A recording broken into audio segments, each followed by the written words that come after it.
айтың аға. Ага. Революцию делают герои и честные люди, да? А вот воспользоваться революцией могут подлецы, воспользоваться революцией. Енді тыңдаңыз, ертең, например, революция болып, анау Мінбаровға Базарбек сияқты мініп алып, мен сендердің кезінде сөйлеген сөзімді лозунгтарды етіп, могут, как Кыргызстанда сияқты, могут возглавить, понимаешь? Солар үшін біту керек, оларға ше. Сен кезінде ашық күрескен жоқсың ба? Пошел деу керек, болды. Жолатпау керек олар. Енді аға, енді біз мына 5000 ұяшықты не үшін құрып жатырмыз? 5000 ұяшық, соның ішіндегі 100 000, 200 000 халықтың неге басын біріктіріп жатырмыз?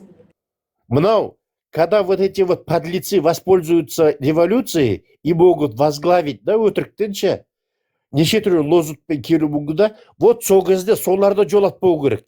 Сен бұрында қайықта болдың? Сен кезінде не істедің? Күрестің ба? Сен не істедің? Жоғал бары, жолама жау керек. Ол, почему? Потому что мы не должны повторить ошибок Кыргызстана. Кыргызстанда тура сондай Садыр Жапаров сөйтіп воспользовался моментом. И сейчас, смотри, установил диктатуру. Бізге сондай аферистерден сақ болу керек. Енді аға, сондай аферистерден сақ болу үшін бізде ондай аферистер қаңтарда да шықты ғой, жаңағы Ринат Зайытов секілді тағысын тағы дайындалып жүргендер бар. Қазір халықтың сөзін сөйлеп, бір аяғын халыққа қойып қойып, бір аяғын үкіметке қойып талтайып жүрген неше түрлі аферистер бар. Ринат Зайытов мысалы үшін бір мысалымыз да біздің. Енді сол үшін біз 5000 ұяшықты құрып жатырмыз. 5000 ұяшықтың ішіндегі жаңағы 100 000-ға жуық қазақ, олар біледі кімнің аферист екенін, күнделікті олар тығыз байланыста штаб өкілдерімен жұмыс жасап отыр.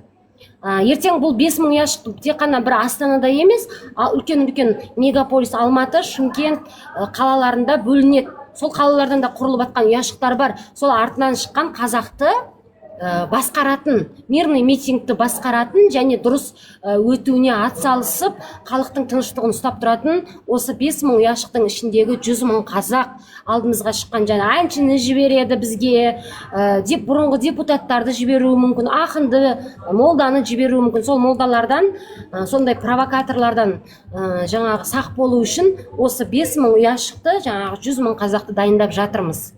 Сондықтан барлығыңыз атсалысуға міндеттісіздер. Осындай мирный митингті басқа бағытқа алып кететінін білген кісілер барлығыңыз ұяшық құрып, халықты алданып қалмаудан сақтауларыңыз керек. Сіздер де міндеттісіздер. Көпті көрген, осындай провокаторлардың алып кетіп жатқанын, диктаторлыққа жол беріп қойып жатқан сатқындарды білетін кісілер, сіздер міндеттісіздер. Астыртын осындай ұяшық құрып, штаб өкілдерімен тікелей жұмыс жасаңыздар. Бұл бекерге құрылып жатқан жоқ қой. Мысалы үшін қаңтарда бұндай 5000 ұяшық болған жоқ. Сондықтан халық кімнің сөзін сөйлеп, кімнің артынан ерерін білген жоқ. Ал осы жолы бізде тәжірибе бар. Кім алаяқ екенін, жаңағы үкіметтің адамы екенін дәлелдейтіндей бізде тәжірибелер бар. Ақпарат құралдарды тарқатып отыр, халық та көріп отыр, сенім артқан балалары депутаттыққа барғаннан кейін халықтың сөзін сөйлеп кеткен. Қазір уже барлығы көздері ашылып қалды ғой. Сондықтан бізге қазір ең бастысы бірінші фокусты біз ұяшыққа аударуымыз керек. Ал үкіметтің құлдырауына, Назарбаевтың құлдырауына, Тоқаевтың кландарының құлдырауына, міне Ресейдің соғысы, Украина мен Ресейдің соғысы да үлкен, қоя тұршы аға, үлкен әсер беріп жатыр. Дұрыс па? Бұған дейін Назарбаев пен Тоқаев Ресейдің әскеріне сенетін. Күннен күнге міне шүкір дейік, украиндер біз үшін де күресіп жатыр. Бізге үлкен мүмкіндік, үлкен батылдық, үлкен қауіпсіздік алып беріп жатыр украиндер. Ресей ертең Путин кетсе, ол кезде бізде өте үлкен мүмкіндік болады. Назарбаев пен Тоқаевтың крышасы құласа. Сол кезде біз екі бүйірінен ұрып тұрып, бұл билікті қолымызға алуымыз керек. Соны андасында айтып тұршы дейм. Басқа біреу возглавить етіп, ойбай, мен жасадым, мен болам деп отырмаған ана Садыр Жапаров сияқты сондай ешкімде болмайды. Осы жолы мына диктаторлық режимді құлататын болсақ, бізде парламенттік республика болады. Премьер-министр Мұхтар Әблязов болады. Қаласпай-ақ қойыңдар. Түсініңдер ма?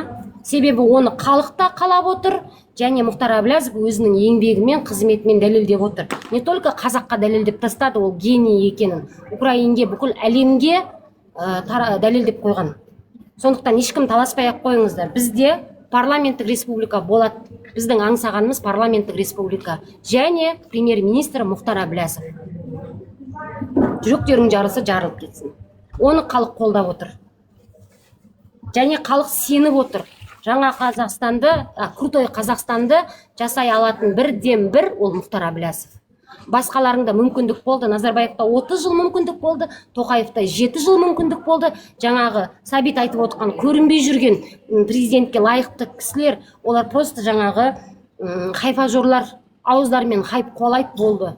Бірақ іс жүзімен Мұхтар Әблязов секілді ешқайсыңызда еңбектеріңізбен, білімдеріңізбен дәлелдеген жоқсыздар.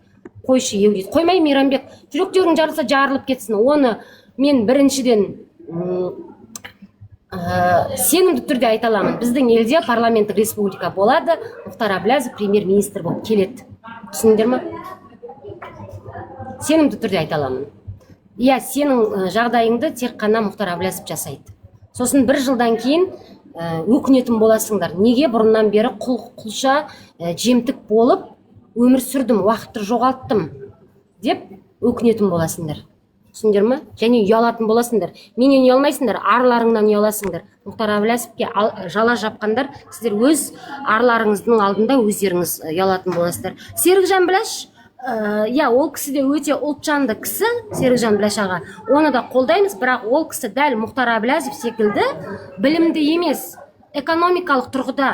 Ол кісі халықтың ұлттық идеологиямызды жақсартуы мүмкін. Бірақ экономиканы, халықтың әл-ауқатын, халықтың өмір сүруін, дамуын Серікжан Біләш аға дамыта алмайды. Себебі ол кісіде тәжірибе жоқ.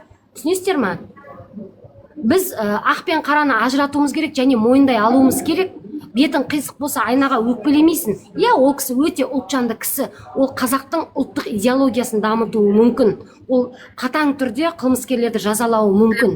Бірақ Мұхтар Әблязовпен білім жағында экономиканы көтеруге, әр қазақты бай қылып өсіреді дегенге, ол кісі кішкене бір саты төменде тұрады. Оны өзі де мойындап отыр. Дұрыс па?